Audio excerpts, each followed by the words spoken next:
morning, everybody. My name is Rock Castaldo, and you have found Exploring the Car. If you're new to me and who I am and my channel, I also am a talk show host. If you're into topics like the metaphysical, paranormal, the supernatural, DNA, genetics, martial arts, music, dream time, spirituality, off-world intelligence, artificial intelligence, all these topics and more you will find at themysticalspiral.com and my show Spiral Radio on Friday nights, 8 p.m. Eastern on the Para X Radio Network. I'm also starting a new show for those interested. It's going to be on the Truth Frequency Radio Network, and that's owned by Chris Gio and his wife Sherry. And I'll be on there Saturday nights from 7 to 9 Eastern, and it will be called Inside the Eye of Ra, or Eye of Ra. And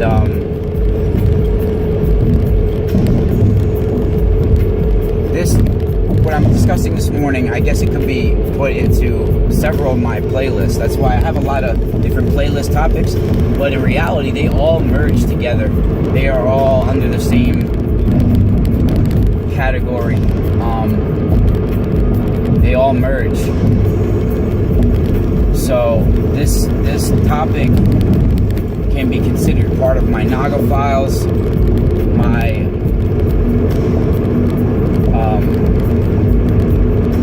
Long Beach, Los Angeles, the Lost Angels series, part of Rise of the Ascended Metal Masters. All of these playlists that could be underneath that. This is a continuation of a story I didn't get to tell on my YouTube channel yet, right here. But I've talked about it on similar, on some other shows that I've been a guest on in my own show. And yesterday I talked about how these shadow electricity AI children, tried to get me to electrocute myself basically when I was a child.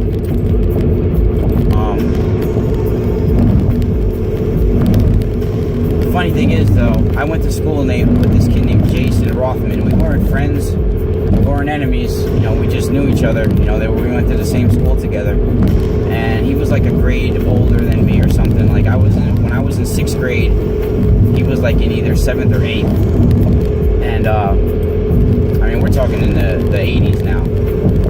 So the late 80s. I was in middle school.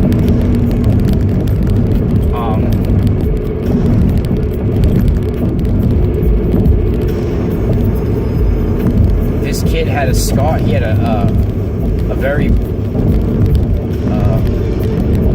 pretty bad lisp, and he had a big scar coming out of his lip here. And then one day, I finally asked him after noticing it for a long time. I finally asked him one day, like, where the scar came from, and he said when he was an infant or a young child, he doesn't remember the details of it, but he bit the wires going to the TV behind the TV next to the wall. Similar to my story, but I didn't take a bite.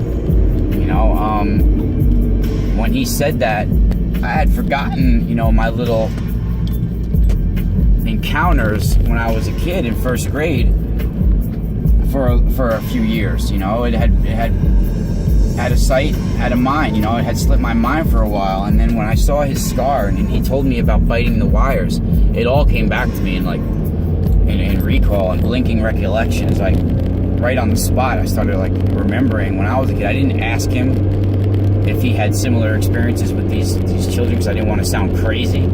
But it made me think of the story, you know, that I told you yesterday, and these children. And then, you know, even as a sixth grader, when I thought of it again, my first instinct was like, oh my God, I better get that out of my mind because they might show up again. You know, so I even knew as a kid that thoughts manifest, you know, and bring it back on. And I thought that they would start to appear again if I gave that thought, if I started to chew on it for a little while, you know. So today I wanted to talk about when I was in Long Beach in 2002 and Portal Park, Long Beach Portal Park, which is called the Cesar Chavez Park on 1st and Golden. It goes from 1st Street and Golden all the way to 4th and Golden, or 5th and Golden. It's all that way. And I lived on 4th Street, 4th and Cedar, which is just a little bit down, you know, a little ways walk to Cesar Chavez Park. And after I left that apartment I was living at for a couple weeks before I came back home, I was actually staying one street away from it on my friend Rocky's. But before that, almost immediately from me arriving in Long Beach, I found this park. I was drawn to this park, you know, lured to this park. This park is very mystical, magical. I feel the park was made with soul technology, sacred geometry, and it is a time gate. And after my experiences in Long Beach, there was a few weeks where I had really movie style supernatural events take place, and some of them I had witnesses, you know. After this, I was basically hunted down by the police and military, I guess, or black ops type covert groups, and I was abducted. And either I was led out there on purpose, programmed in a way, or maybe it was my time coding to spiritually have these encounters. But even me ending up in Long Beach, I took a bus out of nowhere from New York, you know, out of nowhere, just with the clothes on my back. So it was literally like the way I ended up there was more than just chance. And within a few days after these really crazy encounters was when I was taken.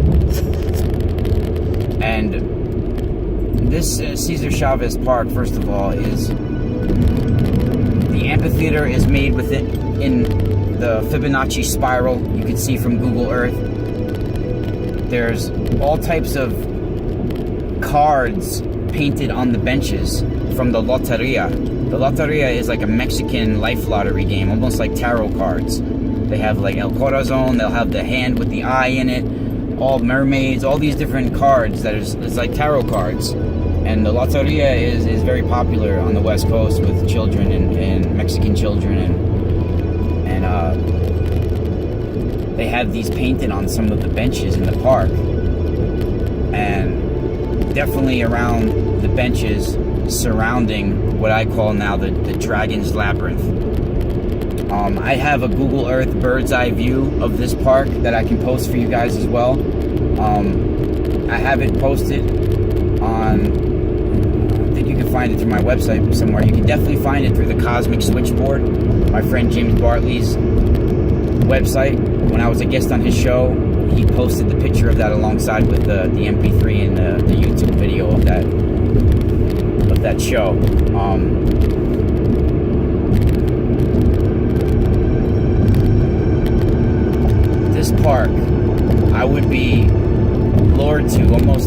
a daily basis, I would go into this park with my acoustic guitar on my back, and it was very ritual-like every day. I didn't realize it at the time, but every day I would walk into the park the same way, walk around that, what I call the Dragons Labyrinth, the energy center, a few times. I would go to the back of the park on the tables. I would play my guitar. It was a very active park, a lot of kids playing. They had like an after-school program there with kids in the everything. This is a very active park, especially in daylight. But it would be active on many levels.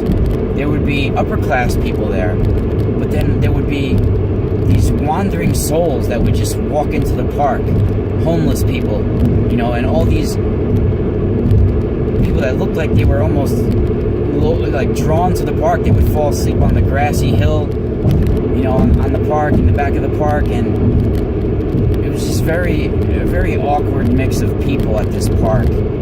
And it's almost like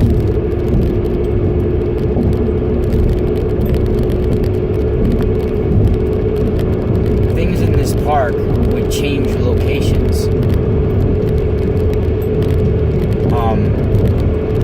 It's almost like you can see glitches in the sky and glitches, and like someone would be at one end of the park, and then it would be all of a sudden at the under that, almost like the park reversed. And I had stopped doing drugs, you know, so it wasn't me. And the only time I've ever seen what I call my spirit guide or spirit attachment, whatever you want to call these holographic spirits that can manifest into matter sometimes. She definitely had pushed herself into matter, because I saw this Hopi Indian girl, who I call Beth now, in that park, and I explained it in one of my previous videos. But so I would always walk into this park every day and, you know, walk around this energy center or this Dragons Labyrinth, and this little energy center that I'm talking about on the floor, it would be something that was made by the park. These cement, it's like a cement circles within a circles and within a circles with little spaces in it, inside of it. It looks like a labyrinth, you know, inside of a circle. And very similar to radionics. You know, when you see the circles in radionics, the energy center looks just like that. And this is called in mythology the Dragon's Labyrinth, you know, the coiled dragon. It's almost like a coiled snake, you know. And I would walk around this every day and then go play my guitar in the back of the park and chill out for a little while. So there was one day where I was supposed to go meet my friend James in the park, and I was at the apartment I was living in, and some kind of energetic feeling came over me where I felt like I needed to be in the park now, like I needed to go to the park. So I got dressed, and like when I get dressed, I've said it on some interviews, well, I'll look into the mirror a little bit, and it's like I'm putting on certain items of clothing, and like I used to wear like a sweatband on my arm sometimes, and it's like I'm putting on a tribal uniform, like I'm going to battle. Always when I'm getting dressed, even in high school, I was like voted most individualistic my senior year, because I was always like the unique style. Every time I would get dressed, I feel like I'm a tribal soldier, you know, getting ready to battle the day, you know, and I'm getting dressed. So I was getting dressed, and I was looking into the mirror, and I was feeling like I was preparing for battle, putting my guitar on my back, putting my hat to the side a little bit, putting everything on, and it's like I'm putting on my uniform, and I'm about to form like Voltron to fucking defend the universe or something, you know? So like I'm getting dressed, and I remember putting the guitar on my back and looking into the full-length mirror at myself, and it was like I knew I was about to experience something otherworldly, So I started walking down 4th Street towards Cesar Chavez Park, and I'm walking with my eyes on the sky, up in the air, like a tribal fucking soldier, you know, walking with my eyes on the sky on a mission, and I'm walking fast, and I'm walking right down the park like I'm ready to go to war, right down to the park, you know, and I walk into this park like I was already, it was like I was programmed to go, you know, to this park early and to just like, I can't even, I mean, I'm doing a pretty good job explaining it, I guess, but you just can't explain the level of intensity that I felt walking towards that park. I mean, while I'm walking, I started going through a spiritual fucking crisis, a spiritual awakening. I looked at my shoes.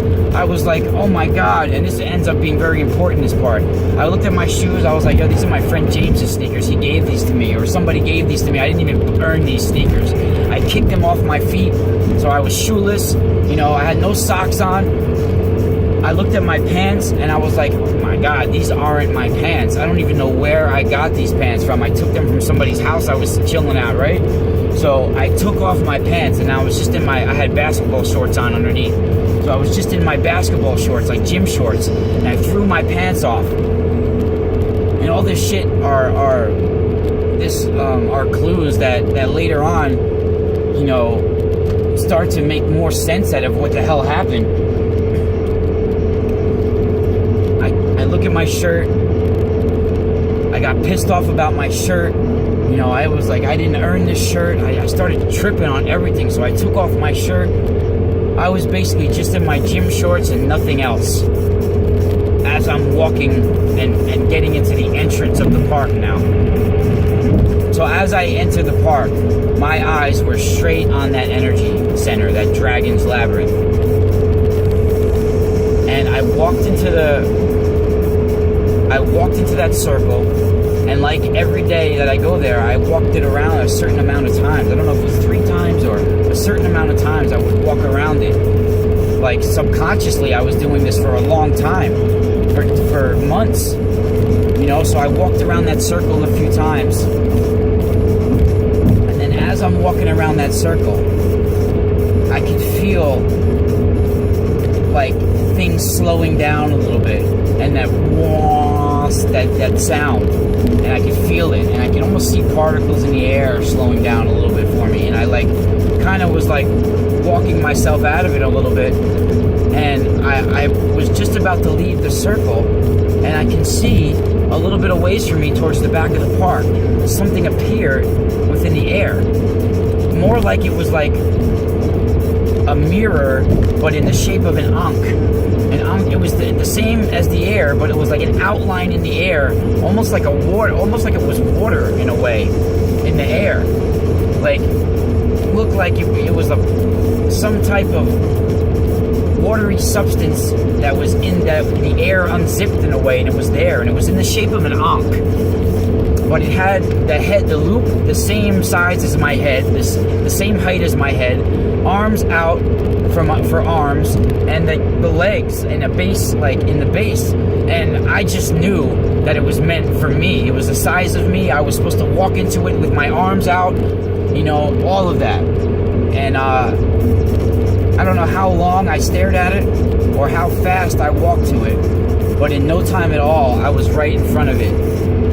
And I had my arms out, and I was walking into it. The second my nose touched it, I began to feel that vibration, and that wah sound came over me, and I gave into it and just walked forward, and instantly I hit a wall, and I was free. Like instantly I was somewhere else, and I looked back and it was not there, and I looked around and I was still in that same park, but the park was empty. Nobody there. A split second ago, the park was full of children playing. It was broad daylight. The sun was shining. It was a noisy park. There was people around. But now it was silence and nothing around. But it was the same park, same characteristics of the park. But when I looked back, that Ankh mirror type thing was not there, you know. And in front of me, what I thought at the time were these long pieces of wheat, like weeds, you know, like long brownish type weeds with like little barrels on top of them, and they were in front of me, so I thought I had to push them out of the way so I could walk through these weeds. And as I put my hands out, I began to push these weeds out of my way, but nothing touched my hand. Nothing was on my hand. Nothing touched me. I did not feel anything. There was no physical contact, but they separated when I did that. The weeds separated, and I'm not sure if they were weeds, but they separated. And then I realized that I'm not alone in this friggin' park. At the back, towards about 30, 40 feet in front of where I was, towards the back of the park, there's all these tables underneath the, you know, there's like a ceiling. They have like a little outside area where there's a little roof on top they have, and then underneath are all these little tables with 4 chairs at each table for people to play, like, you know, cards or dominoes or whatever. So at these tables, I see all these little people, and they're all exactly alike, and there's 4 of them at each table, and they're playing cards. Now, when I say little people, I mean, I never saw them stand up. They were all sitting, but they couldn't have been more than 3 to 4 feet high. They were wearing this skin-tight yellow and red skin. You know, it wasn't skin, but it was not really clothing either. It was yellow and red, and they had a humanoid body, hands, arms, feet, all that, but their heads were way different than ours. It's a round head, you know, like a human, but they had almost like a paper white face, and they had a painted on smile and a pronounced widow's peak.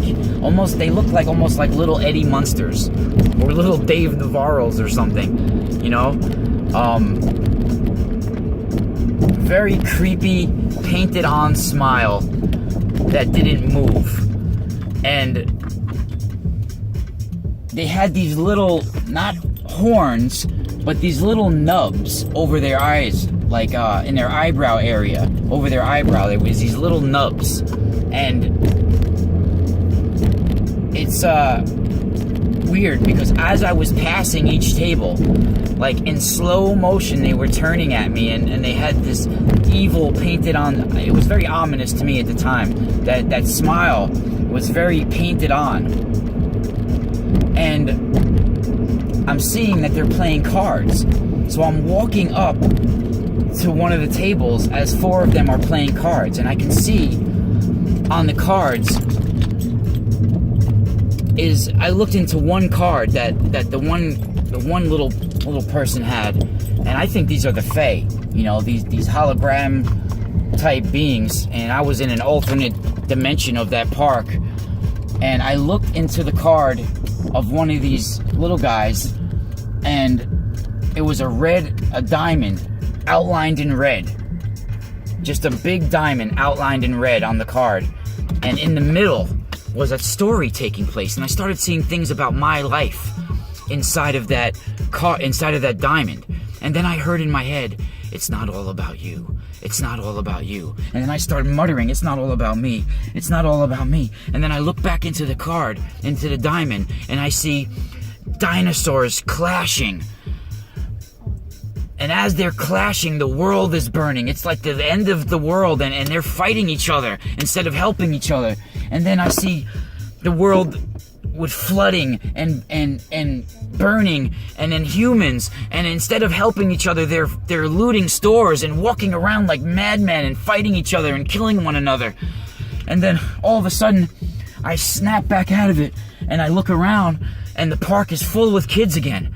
And then beside me was this little kid, and he had like lemonade in his hand, and I grabbed it from him, and I started downing it, drinking it, and that lemonade felt like it was saving my life, you know, and I stumbled out of the park, and I'm muttering the whole time, it's not all about me, it's not all about me, and I felt like I was having an orgasm, and I actually was pissing my pants, and it happened 2 or 3 times as I was walking out of the park.